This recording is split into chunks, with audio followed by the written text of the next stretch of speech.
Ocean spray resort Pondicherry দারুণ একটা জায়গা। এন্ট্রান্সটা বেশ সুন্দর, ছিমছাম গোছানো পরিপাটি। আমরা এখন রিসেপশনে আছি। রিসেপশনে আমি ঢুকে এপাশ ওপাশটা একটু ক্যামেরা বন্দি করে নিচ্ছি। ভালো লাগছে, স্নিগ্ধ লাগছে। আমরা অনেকটা জার্নির পর এরকম একটা প্রশান্তির জায়গা পেয়েছি বলা যায়। তো কাজগুলো বেশ নান্দনিক। আমি ওইগুলো ক্যামেরা দিয়ে রেকর্ড করে রাখছি। তারই মধ্যে আমাদের ওয়েলকাম ড্রিঙ্কস দিল। চিরঞ্জীব সমস্ত ফর্মালিটিস ফিল করছে, কথা বলছে। আমি ইনকাকে দেখছি।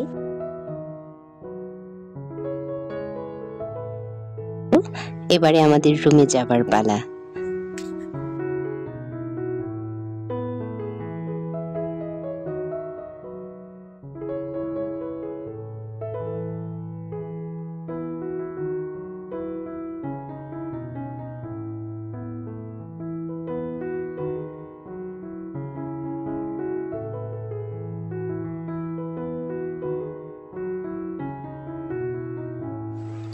পুলকার দিয়ে যেতে যেতে বেশ সুন্দর লাগছিল। গোছানোর স্টাইল, গাছপালা, এভরিথিং কিছুটা নতুনই লাগছিল আমার কাছে। খুব সচরাচর দেখা যায় না এরকম। তো আমি যেতে যেতে ক্যামেরা বন্দি করে রাখছি।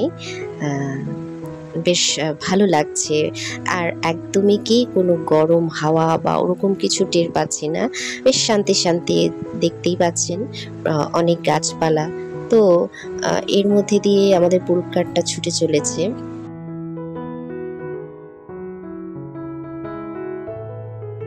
মুখে এসে ঠান্ডা হাওয়া লাগছে, বেশ ভালো লাগছে। ইনকাও দেখছে। আমরা যাচ্ছি আমাদের রুমের দিকে।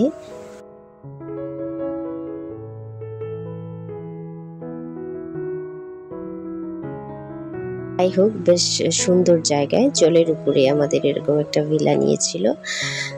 তো সেটার দিকেই আমরা যাচ্ছি।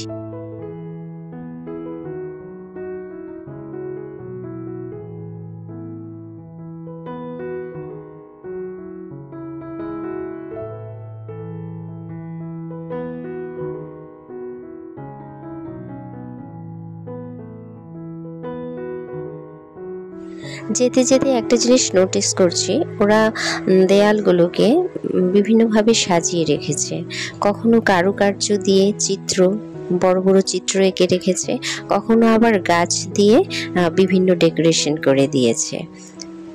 বেশ লাগছে এগুলো।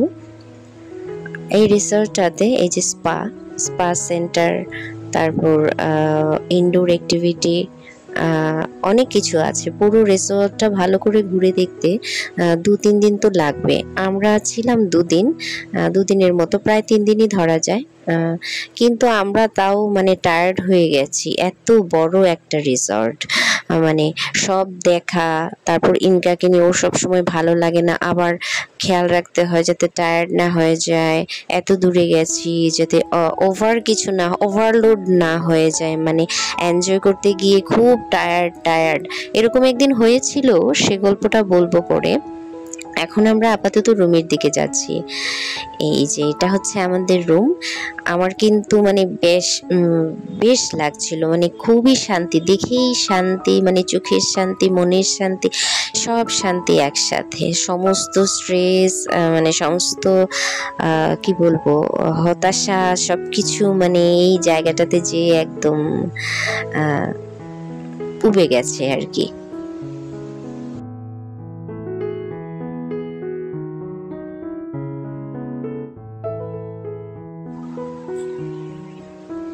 এটা হচ্ছে আমাদের রুম।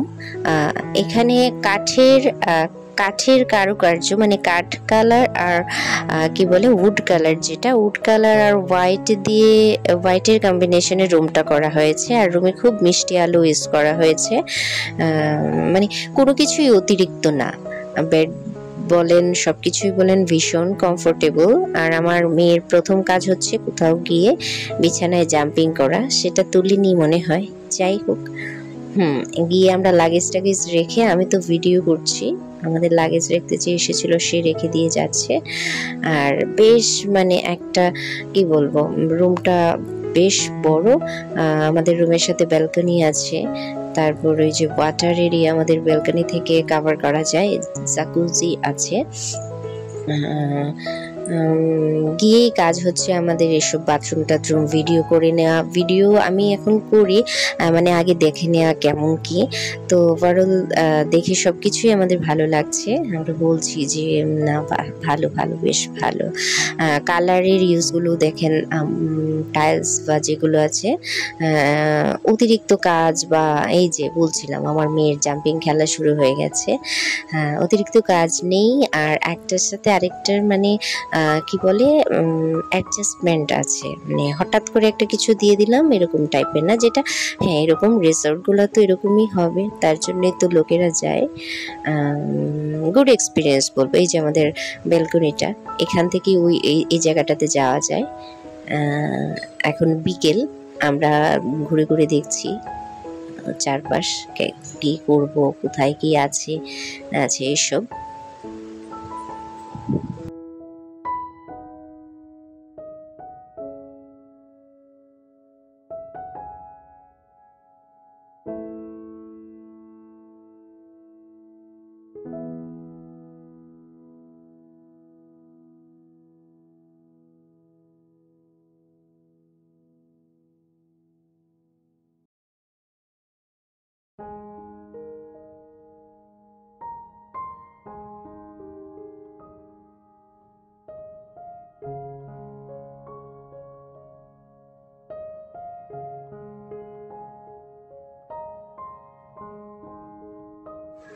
আমি খাবারের মেনু দেখে নিলাম।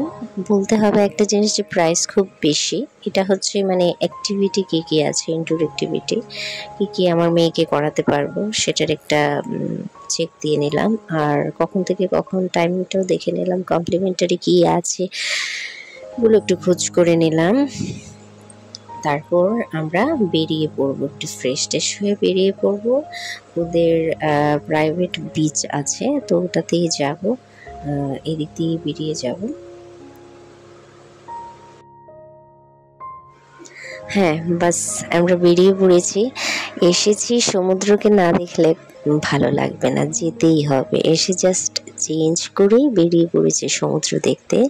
এই যে এই দিকটা দিয়ে, এটা ওরা পেছনের মানে গেট বলে, মানে রিসোর্টের ভেতর থেকে যে গেটটা, এন্ট্রি গেট লাগে না, মানে এন্ট্রি গেটের যেদিকে আমরা এন্ট্রি করেছি সেদিকে যেতে হয়নি, মানে ওদের গেটের ওদের ভেতরের এরিয়ার পেছন দিকে গেটটা, সেটা দিয়ে আমরা চলে যাব সমুদ্রে। গার্ড বলে দিল যে 6টার পরে বিচ এরিয়াটা সেফ না, আপনারা তাড়াতাড়ি আসবেন। তো এর মধ্যে দিয়ে আমরা যাচ্ছি, ঘর বাড়িগুলো দেখছি। একটা নতুন জায়গার ঘর বাড়ি দেখতে বেশ ভালো লাগে। আর এই যে জায়গাটা, এই জায়গাটা আমার জন্য তো নতুন। তো ওরা কি করছে, কি ফুলের গাছ লাগালো, ঘরের শেপ কেমন, এভরিথিং মানে আমার ভীষণ ভালো লাগে দেখতে। কেমন করে কি করে, এখানে একটা জিনিস দেখেছি যে ও সবাই ঘরের সামনে সাদা চালের গুঁড়ি দিয়ে আলপনা দিয়ে রেখেছে। ওই জিনিসটাও দারুণ লাগলো। ওরা মনে হয় সবসময় এটা রাখে। আমরা যাচ্ছি, চলে গেছি বিচে। কিন্তু এখানকার বিচটা না সবাই যে স্নান করে সেরকম না, মানে শুধু মাছ ধরার নৌকা নৌকা নৌকা নৌকা। মনে হলো এই জায়গাটা বেশ গভীর, মানে এখানে নামাটা সেফ হবে না, তাই আমরা নামলাম না। পাশে দাঁড়িয়ে থেকে ইনকারকে একটু জল টল লাগিয়ে পায়ে, আমিও একটু জল লাগালাম। জল টল লাগিয়ে চারপাশটা দেখে 20-25 মিনিট থেকে আমরা আবার রিসোর্টে ব্যাক করলাম, কারণ সন্ধ্যাও হয়ে যাচ্ছিল সেজন্য আর কি। ফেরার পর চিরঞ্জীব স্নান করলো, আমি আর যেহেতু সন্ধ্যা হয়ে গেছে আর স্নান করলাম না। স্নান করা সেরে আমরা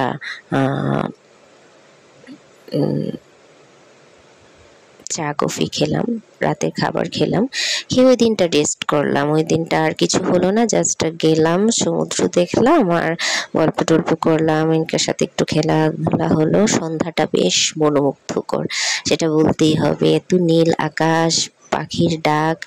আমি এখানে অবশ্য মানে মিউট করে দিয়েছিলাম পাখির ডাক, মানে আননেসেসারি অনেক সাউন্ড চলে এসেছিল। আর যেটা বলতে হবে এখানে মানে হিন্দি বা ইংলিশ কেউই পছন্দ করে না, ওদের যেই ল্যাঙ্গুয়েজ সেটা বলতে হবে, তো ওটা আমরাও পারি না, আর ওরা মানে টুকটাক কাজ চালানো আর কি। তো কথা বলার জন্য মানে আমরা তিনজনই একে অপরের সাথে কথা বলা, ওরা হ্যাঁ হেল্পফুল ছিল, হেল্প তো করেছি, বাট একটা যে খুব গল্প করে আমরা মানে বলি এটা কি এখানে কি, ওরকম কথা বলে যে কথার যে আরাম সেটা পাচ্ছিলাম না।